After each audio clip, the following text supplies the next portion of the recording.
Bienvenidas y bienvenidos a este primer episodio del podcast AI for Better, un proyecto de Ashoka, la organización líder en emprendimiento e innovación social, con la colaboración de Google.org. Comenzamos una serie de 3 episodios en los que vamos a arrojar luz sobre el tema que está en boca de todo el mundo, la inteligencia artificial. Nuestro objetivo es aportar recomendaciones muy claras de cómo usar la IA para transformar el mundo. En los próximos minutos hablaremos, por ejemplo, de recomendaciones para conseguir fondos para tu proyecto social, para ayudar a comunicar mejor o para quitar trabajo repetitivo. Descubriremos recomendaciones para los gobiernos, para las empresas, para que el futuro de la IA esté guiado por el bien común. Saludamos a nuestros invitados que hoy nos van a apoyar y vamos a dialogar con ellos. Bienvenidos y bienvenidas. Muchas gracias por venir. Un placer, un placer. Saludamos a Clara Jiménez, Ashoka Fellow desde el 2019 y es cofundadora de Maldita.es, un proyecto que utiliza la inteligencia artificial para combatir la desinformación, justamente, y las noticias falsas.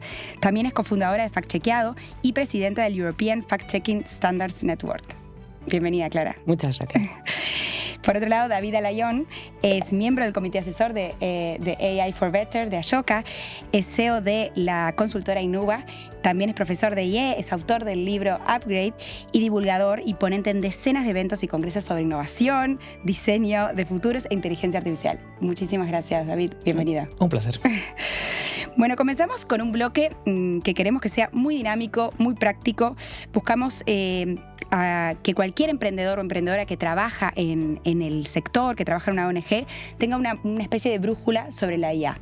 Por lo que empiezo por ti, David. Quiero preguntarte específicamente cómo haces, cómo trabajas, cómo puedes ahorrarte tiempo con la IA, cuáles son ejemplos reales que puedes tener para, por un lado, ahorrarte tiempo en la IA y por otro lado, tener un impacto social. Y sobre todo, ¿cuál es la diferencia? ¿Cuándo la IA puede ayudar a gestionar proyectos y cuándo puede ayudar a cambiar el mundo, a transformar el mundo? Pues a ver, pensando en emprendedores sociales, yo diferenciaría 2 tipos de inteligencia artificial. Lo que es la inteligencia artificial clásica, lo que es conocido porque genera algoritmos, aprende de unos datos y permite generarte recomendaciones. Yo creo que hay muchísimos proyectos de impacto social que ya utilizan esa IA. Por ejemplo, por nombrar algunos ejemplos, estaría, por ejemplo, Map Biomas, que es un proyecto que opera en el Amazonas y lo que hace es capturar datos históricos y datos del presente para anticipar dónde están las zonas de deforestación y poder actuar, ¿no? Hay otro, por ejemplo, que también está vinculado con Ashoka, que sería SpotLab, de Miguel Luengo, que, por ejemplo, ellos trabajan mucho la parte de Big Data y después la parte de inteligencia artificial para el diagnóstico de enfermedades, ¿no? Y otro, por ejemplo, por nombrar otro que no tiene nada que ver, Lifebank es un proyecto que opera en Nigeria y que, por ejemplo, ellos son un banco de sangre y lo que hacen básicamente es prever la demanda y luego optimizar las rutas para llevar, por ejemplo, en ese caso la sangre específica que necesitan diferentes zonas, no solamente de Nigeria, sino de África. Claro, esos son básicamente usos de la IA dentro de lo que serían los proyectos de impacto. Pero luego está la IA generativa, que de alguna forma te puede ayudar, no sé si todavía a generar el impacto en colectivos concretos, eso podemos conversarlo, pero sí a optimizar tu trabajo como emprendedor social. Por ejemplo, en procesos de investigación, lo que sería procesamiento de datos cualitativos a la hora de resumir, sacar claves. Prototipado rápido. Alguien que a lo mejor no tiene mucho conocimiento pues, sobre una tecnología muy concreta, pues puede prototipar de manera mucho más ágil para testar su solución, ¿no? Entonces, o automatizar, por ejemplo, tareas que son rutinarias, tareas, por ejemplo, más administrativas. Entonces, yo ahí diferenciaría los 2 tipos de IA. IA generativa, que es más para uso interno y optimizar tu trabajo, y luego IA que ahora se empieza a llamar discriminativa, que sería la clásica, que sería para utilizarla dentro de lo que serían las soluciones de impacto. Y en tu caso, tú en tu día a día, en tu vida cotidiana, ¿cómo utilizas la IA? ¿Cuáles son las principales aplicaciones? A ver, yo utilizo la IA para un montón de cosas, la verdad, para un montón. Pero bueno, a ver, escogiendo un uso que sea a lo mejor menos conocido.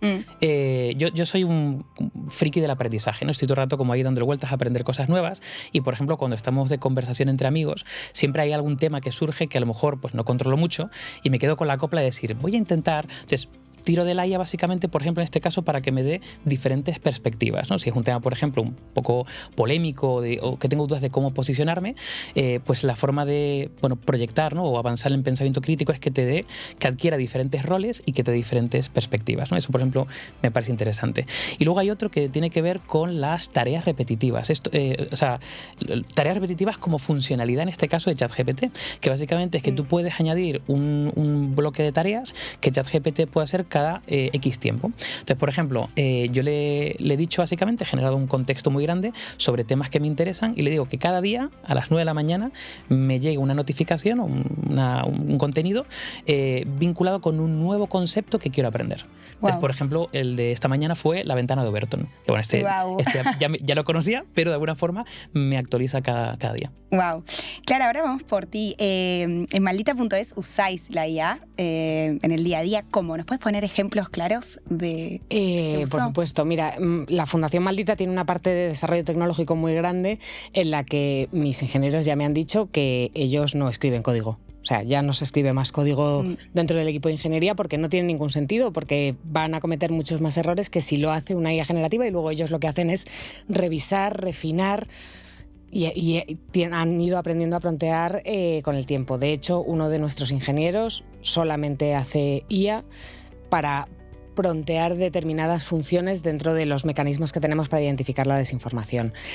Más maneras en las que utilizamos IA. Tú hablabas antes de la recaudación de fondos. El equipo de proyectos ha entrenado una IA para que cada vez que tienen que escribir un proyecto, mire en los proyectos que sí hemos ganado, en los que sí han sido... han conseguido los fondos y extraiga de ahí las ideas argumentativas que pueden apoyar nuevos proyectos, aunque no tengan nada que ver, porque muchas veces cuando te escribes un proyecto europeo, mucho tiene que ver con la argumentación científica de por qué este y este mecanismo funcionan en cuanto a la lucha contra la desinformación. Pues ese tipo de cosas las extraemos directamente de los que sabemos que sí han convencido a los jueces en ese sentido. Y una tercera manera en la que utilizamos la IA. Maldita tiene una agencia de contenidos que le da a otros medios, sobre todo a medios locales más chiquitos, los contenidos de Maldita para intentar extender el impacto de la labor que hacemos. Esos contenidos de la agencia, para que los puedan agarrar medios que no son tan especializados como Maldita, están generados con inteligencia artificial a partir de los propios contenidos de Maldita y luego evidentemente hay un factor humano que revisa que eso esté bien, que la IA no haya tenido alucinaciones o que no se haya dejado nada clave fuera. Pero los contenidos que le damos al resto de organizaciones que los republican son contenidos generados por IA.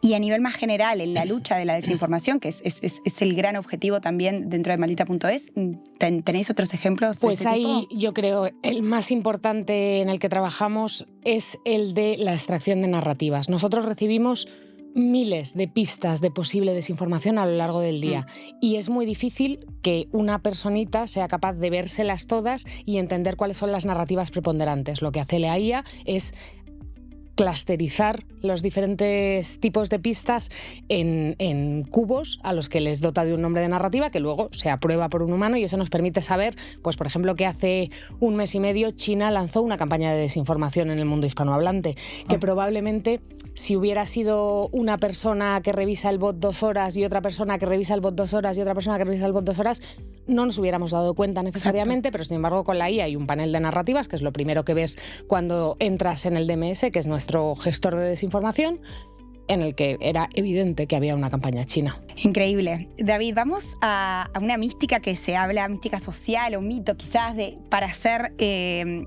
experto o experta en IA tienes que saber mucho de tecnología. ¿Es real? ¿Hay que saber mucho de tecnología para sacarle partido? Si fueses un principiante, una persona que recién comienza, ¿por dónde comenzarías?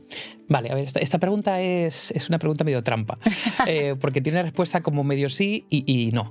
A ver, claro, el uso en general de inteligencia artificial, como decíamos antes, una IA discriminativa, la IA que conocemos que conocíamos hasta hace 2 años, hasta el nacimiento de ChatGPT, incluso un poco antes, sí necesitas conocimientos específicos técnicos o ser un perfil técnico o tecnológico para de alguna forma poder entender cómo funciona y generar, digamos, aplicaciones que la utilicen para desarrollar una solución para usuario final.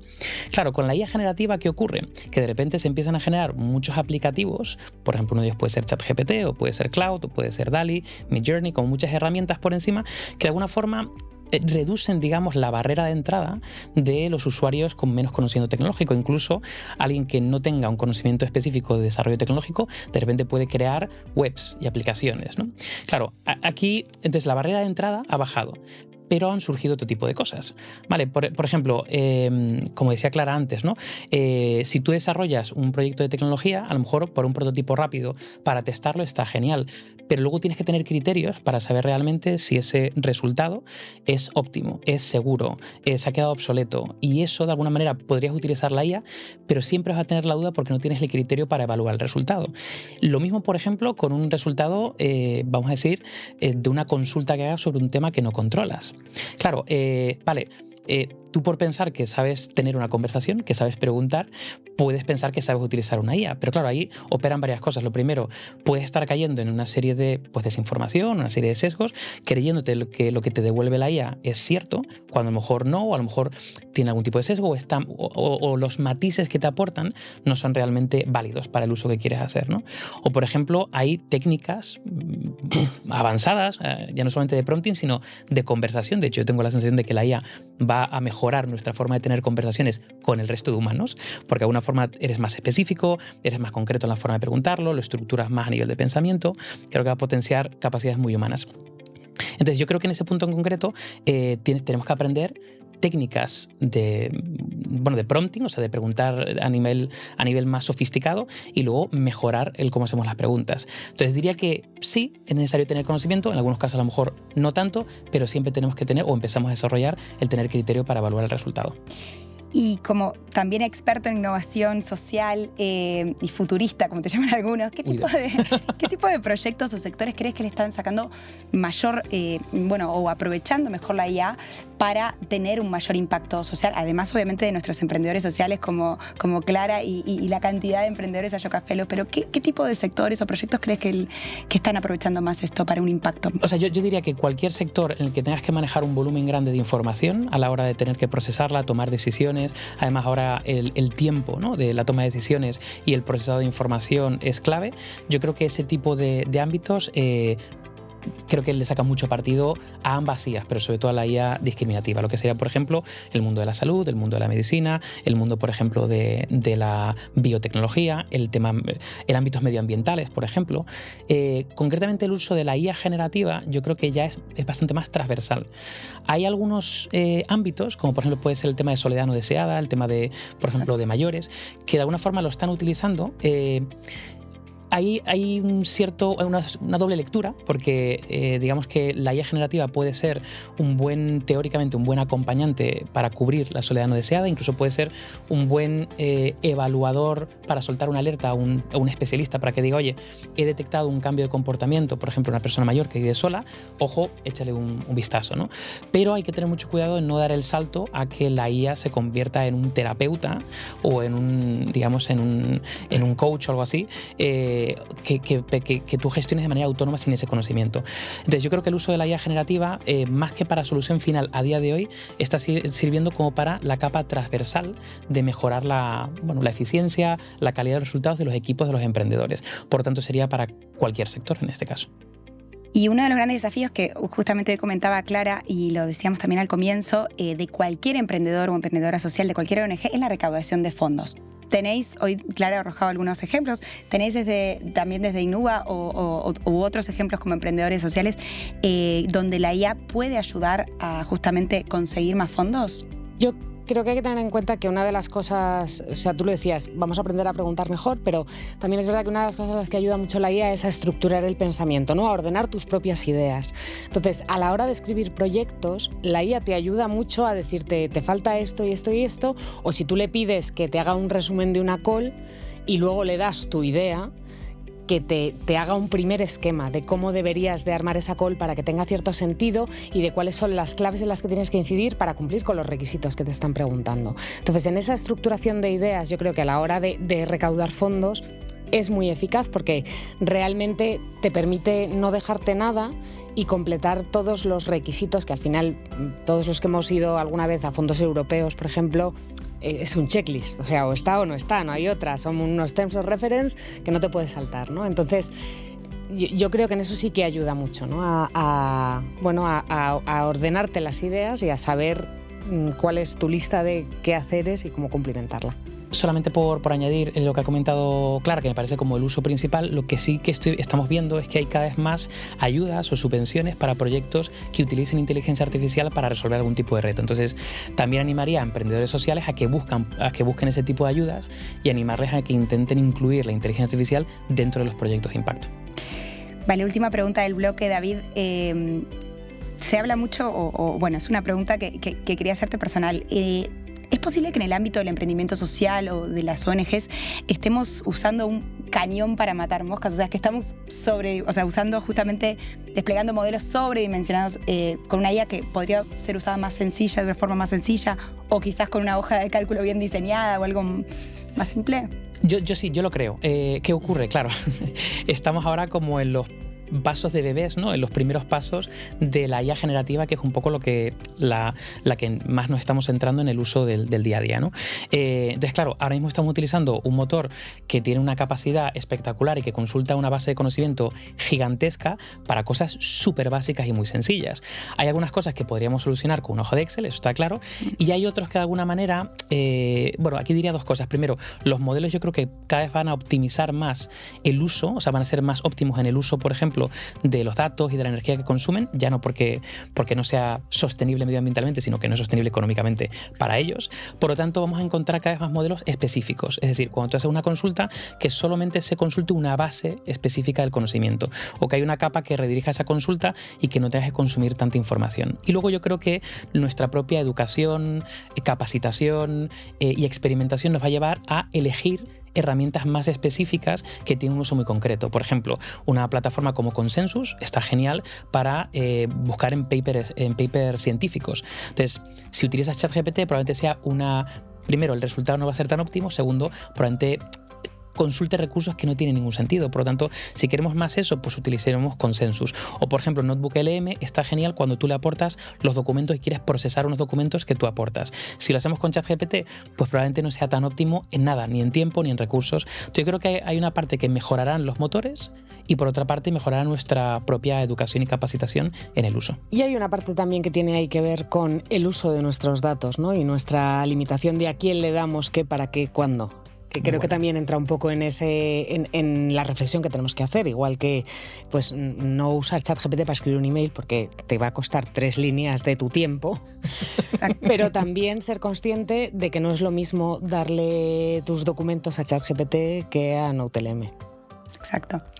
Bueno, y ahora sí paramos aquí, tomamos un poco de aire, un poco de agua y nos movemos a otro ámbito fundamental que a veces es muy difícil de desentrañar, que son las leyes, la regulación, las políticas públicas, los códigos éticos, etcétera, que también en nuestro proyecto AI for Better lo trabajamos mucho.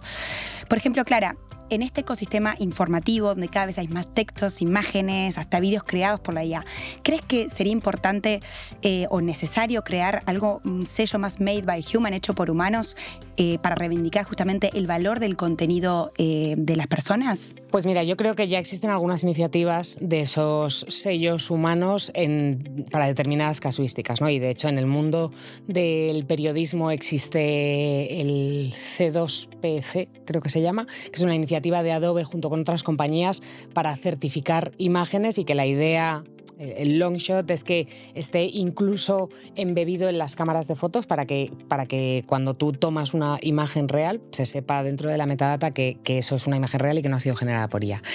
Pero tampoco me parece que eso vaya a ser algo ni que podamos ni que queramos hacer con todos los contenidos, porque es que el mundo es infinito en ese sentido. Quiero decir, tenemos que elegir, creo que tiene usos determinados ese tipo de sello de hechos por humanos, pero no creo que sea una cosa que podamos generalizar.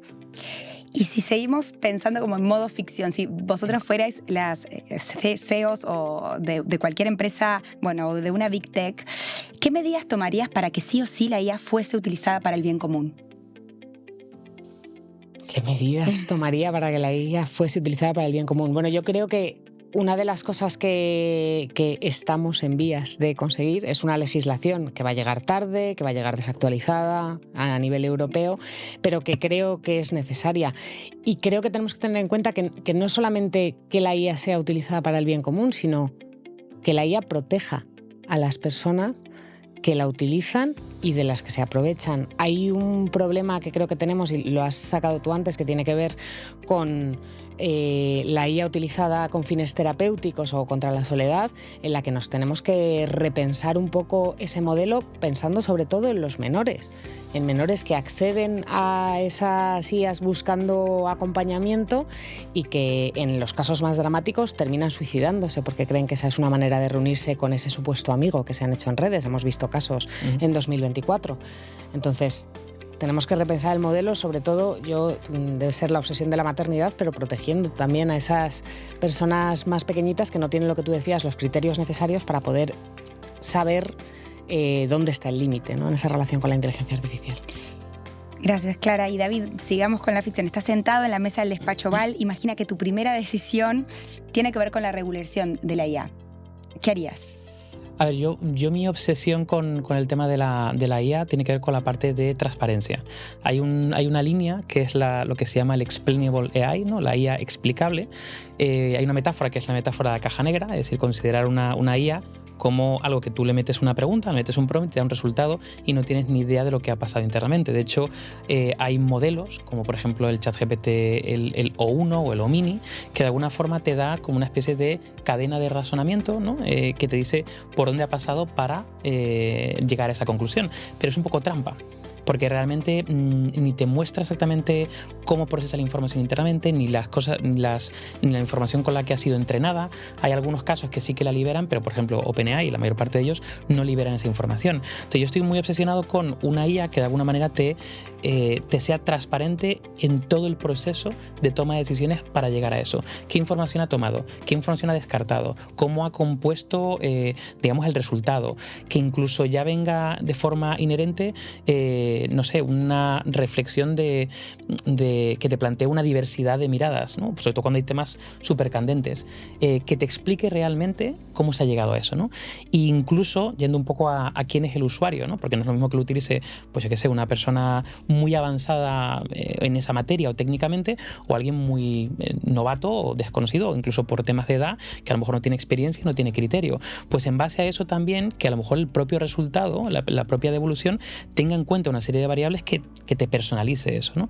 Entonces yo estoy muy obsesionado con la parte de transparencia y yo creo que es el gran caballo de batalla, básicamente porque, bueno, muchas entidades y sobre todo las grandes tecnológicas no quieren desvelar eso, porque si desvelan eso saldrán muchas cosas que no quiere que se sepan. La transparencia algorítmica lleva siendo una batalla legislativa desde hace muchos años, ya ni siquiera a nivel de OpenAI, es que a nivel de los algoritmos que utiliza la administración pública en este país, que no son transparentes. Entonces, estamos muy atrás en esa película y parece que no nos damos cuenta, y lo vamos a ver cada vez más, ¿no? Algoritmos que no son transparentes, que muchas veces están sesgados, tienen componentes discriminatorios porque tienen un target único sin considerar que la población es muy diversa y que nos están causando problemas ya, vamos. Sí, justamente era la siguiente pregunta, tiene que ver con eso y era para ti, Clara, que los principales riesgos que hay en el uso de la IA se está incidiendo en esto de los sesgos, de estereotipar el caso típico, ¿no?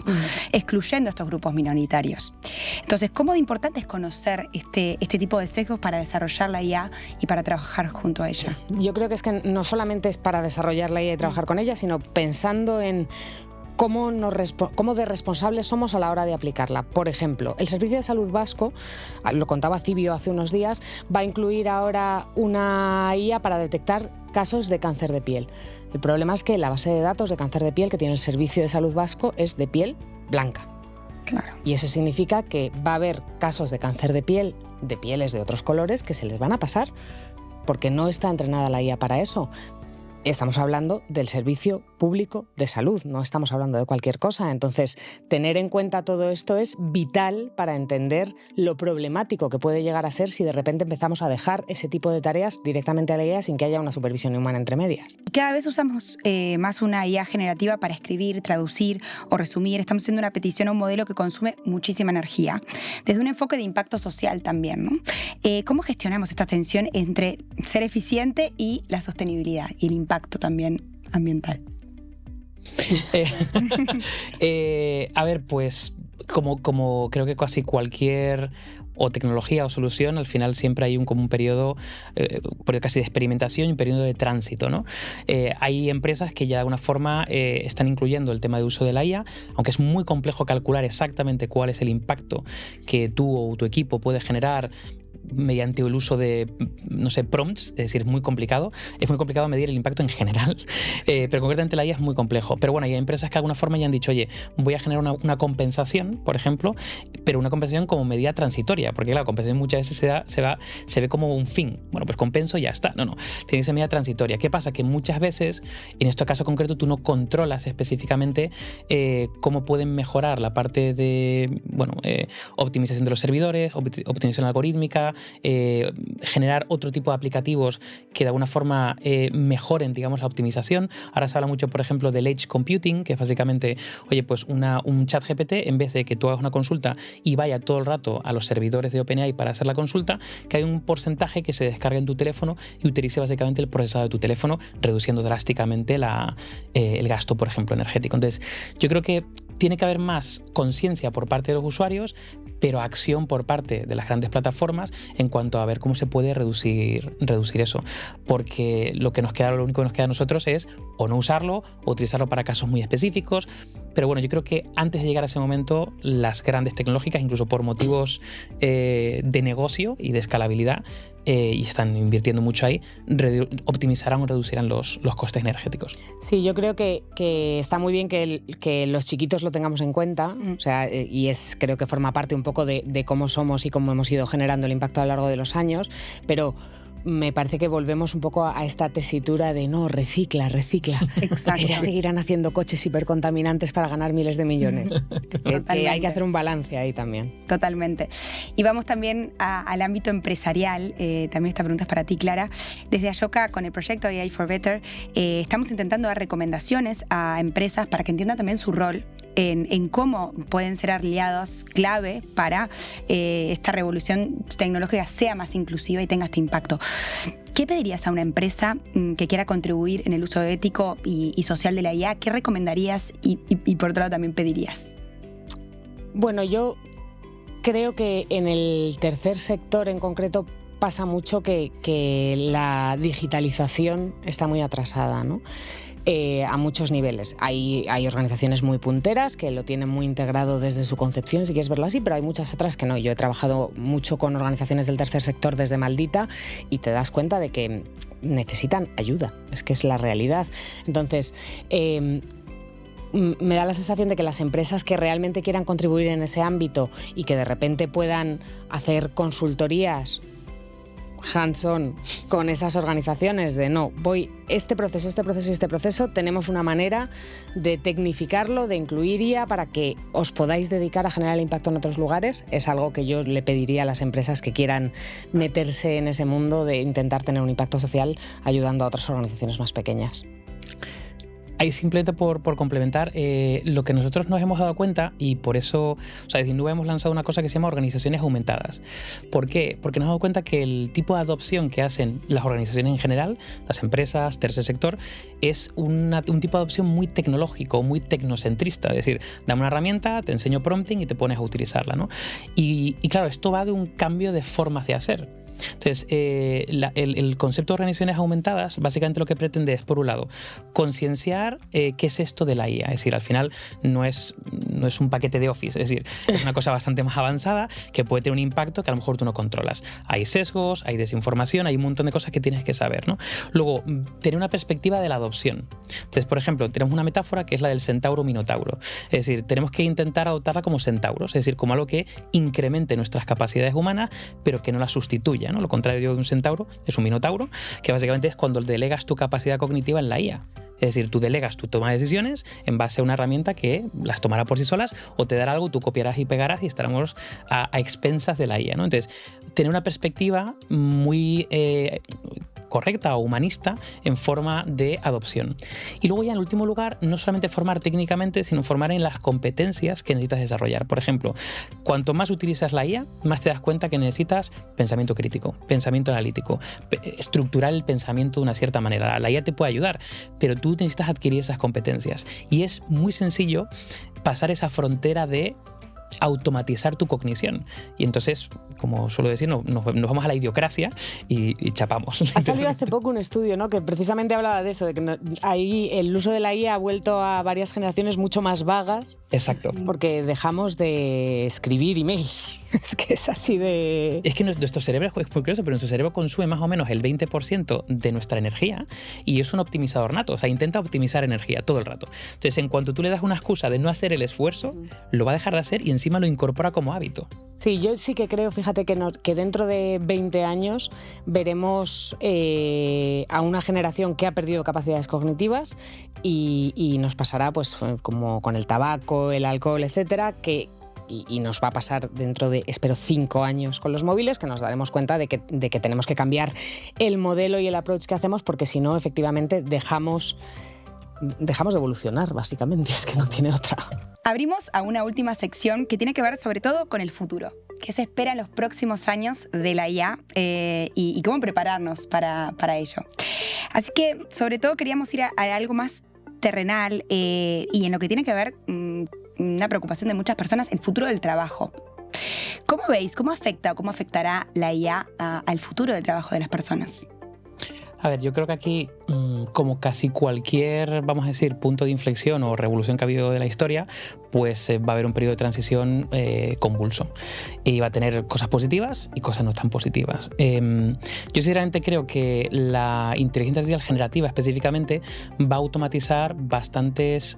Bueno, es muy curioso. Lo primero, este tipo de inteligencia artificial toca y afecta a una serie de trabajos que nunca han sido históricamente afectados, porque los trabajos afectados por la automatización o mecanización han sido históricamente vinculados con trabajos muy manuales, considerados en muchos casos con bajo valor añadido con respecto a trabajos pues más cognitivos o más, digamos, más basados en el conocimiento abstracto, por decirlo de alguna manera. Claro, ahora estamos sumergidos en el mundo del conocimiento, o gente muy dedicada a industrias del conocimiento y creativas, donde está ya les toca directamente. Pero no a todo el mundo, sino lo que va a tocar, yo creo, de pensar en el futuro, es que hay una capa de bajo valor añadido vinculado, por ejemplo, con la capacidad creativa, la visión estratégica, la generación de, no sé, de soluciones a lo mejor más genuinas.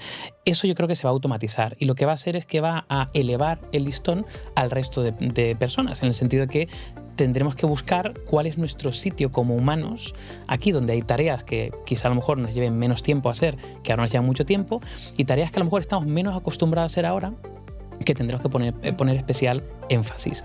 Por ejemplo, todos los trabajos que tienen o están vinculados con competencias humanas, como por ejemplo la empatía, o sea, por ejemplo, la industria de los cuidados va a crecer drásticamente en positivo.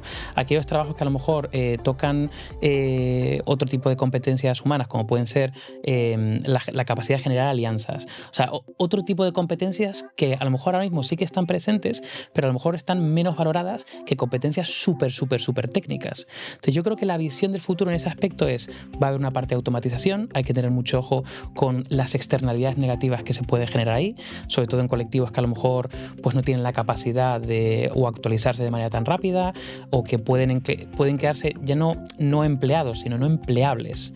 Es decir, que de alguna forma tiene que haber ayuda para... Bueno, ayuda ayuda, digamos, en el reskilling, en la parte de competencias, pero ayuda también en nuevos trabajos que surgirán, por ejemplo, ¿no? Entonces, yo creo que el futuro del trabajo hay que tenerlo con una mirada crítica, y luego también hay que tener una mirada de que el futuro del trabajo no va a ocurrir. Es decir, lo hacemos nosotros. Entonces, si somos conscientes de que eso podría llegar de cierta manera, pues podemos, cuando digo podemos, es las empresas, organizaciones, los gobiernos, la sociedad en general, empezar a tomar decisiones, espero que más o menos acertadas ahora, para que nos lleve a caminos más positivos en ese aspecto. Y Clara, en Maldita.es específicamente, ¿la IA ha provocado que se reduzca el empleo? No ha provocado que se reduzca el empleo, sí ha provocado que haya personas de la organización que se hayan podido especializar en cosas más específicas que no en el genérico que hasta ahora podíamos tramitar a la hora no solamente de escribir textos desde una perspectiva periodística, sino pues de almacenar datos, de registrar contenidos, etc. Eso simplemente les quita tiempo de hacer tareas repetitivas, que es lo que hablábamos antes, y permite a los redactores, en este caso, poder hacer cosas más específicas que son más interesantes para ellos, para la organización y para el público, para los resultados que podemos producir. Y David, si tuvieras que recomendarle a un joven de 18 años que recién está comenzando en su mundo laboral, ¿qué futuro crees, qué recomendación, le darías sobre su futuro laboral y formativo? Pues mira, yo pensando en mi yo de 18 años, imagínate que viviese ahora, pero bueno, pensando en mi yo de 18 años, yo lo que le diría a mi yo de 18 años y lo mismo que le diría a un chaval de 18 años ahora mismo es que la decisión que en su momento yo tomé en cuanto a la especialización versus la amplitud fue correcta. Es decir, yo no era una especie como de loco o una persona que de alguna manera era una bala perdida porque saltaba de industria a industria aprendiendo un montón de cosas muy diferentes, sino yo creo que, y además con la IA más todavía, creo que la ventaja es tener suficiente expertise en diferentes ámbitos para tener criterio, tener capacidad de unir conceptos, unir puntos entre diferentes disciplinas y cosechar un conjunto muy amplio de competencias transversales. Por tanto, yo le diría, escoge la carrera que te apasione, seguramente conseguirás, intenta escoger algo que sea híbrido. Por ejemplo, yo me arrepentí mucho de que yo hice ingeniería informática y me arrepentí mucho que en mi propia carrera no hubiese un componente muy fuerte de humanidades, cosa que está volviendo ahora. O, por ejemplo, ahora vemos carreras híbridas tipo pues abogacía con especialización en derecho digital o medicina con especialización en biotecnología. Creo que toda la parte de hibridación va a ser el futuro. Y luego creo que la parte de amplitud, es decir, no obsesionarse con ser hiperespecialistas en un ámbito, sino tener una caja, como yo suelo decir, una caja de herramientas de competencias transversales, pensamiento crítico, pensamiento analítico, visión estratégica, pensamiento de futuros o a largo plazo, capacidad creativa. Creo que de alguna forma va a ayudar a que puedan navegar el futuro independientemente de dónde vaya. Y sobre todo en el ámbito del emprendimiento, ahora gracias a la IA puede una misma persona hacer de contable, de comunicador, de fundraiser, etc. Estamos ante una nueva era del emprendedor o emprendedora solista. ¿Qué nos depara el futuro del emprendimiento social, sobre todo? Es que yo no estoy muy de acuerdo con la concepción del emprendedor solista, perdón. Quiero decir, me pasa mucho con el mundo influencer, ¿no? Que vemos a personitas solas creando contenidos y haciéndose esa carrera de solistas que creo que está muy bien para ellos, pero está muy mal para la sociedad. Creo que concebir el emprendimiento social como algo que puedes hacer tú solo es un error, porque vivimos en comunidad, creamos en comunidad e impactamos en comunidad. Entonces, los proyectos de emprendimiento pueden ser chiquitos, pero por mucha IA que haya de por medio, si estás emprendiendo tú solo, eres un autónomo que estás haciendo cosas, fenómenos. Pero no necesariamente vas a generar el impacto social duradero y permeable a lo largo de diferentes capas y de diferentes lugares que necesita el mundo. Y lo vemos también habrá gente que dirá, pues es que hay influencers que le llegan a muchísima gente. No, esos influencers, los que le llegan a muchísima gente, tienen un equipo de 10 personas detrás para crear los contenidos que crean. Sí, no, totalmente. Pero también es verdad que a veces el emprendedor o emprendedora social se siente muy sola en esta carrera de emprender, ¿no? O sea, también esa es otra realidad que es otro para un debate de otro día que podemos también tocar, y a veces con la IA se apoya incluso más en este sentido, ¿no? Sí, pero yo creo que eso es un aprendizaje del emprendedor. Es muy fácil al principio querer hacerlo todo tú y ser todo tú, y es esa carrera de aprendizaje en la que de repente te das cuenta de que con más equipo haces mejor, tratas mejor, cuidas mejor, y que lo que hay que hacer es ampliar, no reducir. Y vamos al futuro y a la ilusión también. ¿Qué es lo que más os ilusiona de cara a la IA en el futuro? ¿Y qué ámbito creéis que podría tener más impacto la IA en el futuro, sea salud, educación, sostenibilidad, infancia, etcétera? A ver, yo tiendo a decir que me considero un optimista realista, ¿vale? ¿Esto qué significa? ¿Vale? Yo quiero pensar, y creo que hay una especie como de, responsabilidad en ser optimistas con el futuro, porque además yo suelo decir que si no conseguimos imaginar futuros positivos, no vamos a poder alcanzarlos. Es decir, si lo que imaginamos son distopías, sabemos a dónde no queremos ir, pero tenemos que pensar a dónde queremos ir. Entonces, hay que ser como optimistas por el futuro, pero luego hay que tener un punto de realidad, un punto crítico, un punto de evaluación del presente, y no ser naif, ¿no? Porque muchas veces el optimismo se considera o se lleva a lo naif o a tener esperanza, no tener acción, ¿no? Hay que tener esperanza, pero hay que actuar, ¿no? Entonces, dentro de este plano, yo creo que ahora mismo estamos viendo un momento que por un lado es muy bonito por todo lo que está surgiendo, pero por otro lado es bastante complejo, en el sentido de que hay muchas decisiones y muchas cosas que están ocurriendo ahora que van a condicionar cómo puede evolucionar el futuro. Y ya lo hemos visto en nuestra historia, que una vez que los caminos se van consolidando es muy complicado o dar marcha atrás o cambiar el rumbo, ¿no?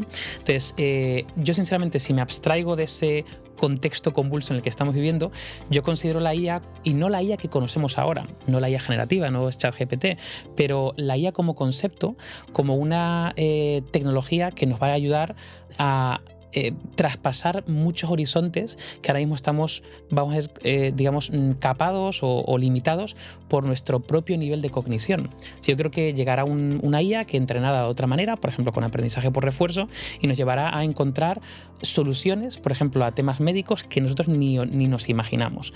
Se dice mucho que nos ayudará incluso a llegar a reflexionar o incluso llegar a ver cuál ha sido el origen del universo. Yo no sé si llegaremos a eso, pero estoy convencido que desbloqueará grandes retos que no creo que con nuestra mente humana seamos capaces de resolver.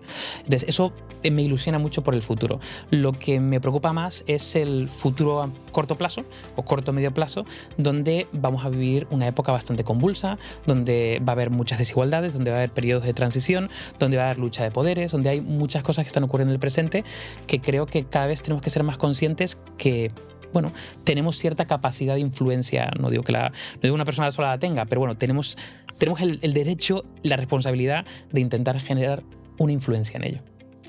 Y Clara, tú como Ashoka Fellow, ¿qué consejo le darías a una niña o a un niño que quiere cambiar el mundo, quiere transformar el mundo y convertirse en algún momento en una Ashoka Fellow como tú? Pues mira, yo creo que ha salido el tema de qué es necesario en este nuevo mundo en el que transitamos, y en concreto para convertirse en una Ashoka Fellow yo diría que dos cosas. Una, empatía, entender que no estamos solos y salirnos un poco de este mundo individualista en el que vivimos. Y dos, ser un poco aventurero. En la vida, para conseguir llegar a lugares que no se han imaginado antes, hay que arriesgar y hay que no tener miedo. Y de vuelta a ese mundo individualista en el que estamos, en el que todo el rato queremos estar bien y todo el rato queremos tener seguridad y todo el rato queremos tener todo lo que deseamos, hay que arriesgarse, hay que tener un poquito de miedo de vez en cuando y hay que tener sed de aventura. Y una última pregunta, ¿qué pasará antes? ¿Que la IA tenga sentido común o que aprendamos a usarla con sentido común? Yo soy la pesimista, creo, en este grupo. O sea, creo que la IA empieza a estar cerca de tener sentido común, de hecho. Sí. Lo que pasa es que, a ver, el optimista realista. Lo que pasa es que no necesariamente es el sentido común en el que todos estamos de acuerdo. Exacto. Es un sentido común concreto, guiado por las personas que la entrenan, que la fabrican, que la imaginan y que la construyen. Pero es que la realidad, aunque nos duela, es que el sentido común del mundo, el consenso del sentido común, está cambiando. Y nos tenemos que reubicar todos en ese nuevo espacio, yo creo. Yo espero... ¿Qué crees? Espero, hablando de esperanza. No, a ver, yo creo que al final estamos viendo un momento convulso por todas las cosas que están ocurriendo, ya no solamente a nivel social, a nivel político, a nivel geopolítico, sino a nivel tecnológico. Hay muchas cosas que están ocurriendo en poco espacio de tiempo que nos están obligando a tener que adaptarnos rápidamente. Pero creo que esto de alguna forma se asentará, de alguna manera, como se ha asentado históricamente en muchas tecnologías que han generado un punto de inflexión, ¿no? En ese asentamiento yo confío que tendremos el sentido común para adoptar diferentes competencias profundas que nos ayuden, digamos, a lidiar con ese o a asentar lo que sería el uso de la IA o la adopción de la IA en nuestras vidas. Espero que eso sea nuestro sentido común. Y, de nuevo, que no vayamos a una idiocracia donde claro, lo que hemos hecho es delegar nuestro pensamiento, nuestro criterio, casi os diría que nuestra conciencia en una automatización, en una IA. Yo espero que no lleguemos a ese punto. Muchas gracias, Clara Jiménez, CEO y cofundadora de Maldita.es, y muchas gracias, David Alayón, CEO de Innuba y miembro del comité asesor de Ashoka AI for Better. Esperamos que la audiencia se lleve muchas claves de cómo empezar a utilizar la IA y de las posibilidades reales para sus proyectos de emprendimiento y de gestión y los desafíos normativos y ética. Clara, David y todos los que nos escucháis o veis, os invitamos a entrar en ashoka.org/AI for Better y descubrir todo el trabajo que estamos desarrollando para conseguir que esta revolución de la IA sea ética y social. Muchas gracias por escuchar, ver y compartir. Vosotros también podéis transformar el mundo. Un abrazo.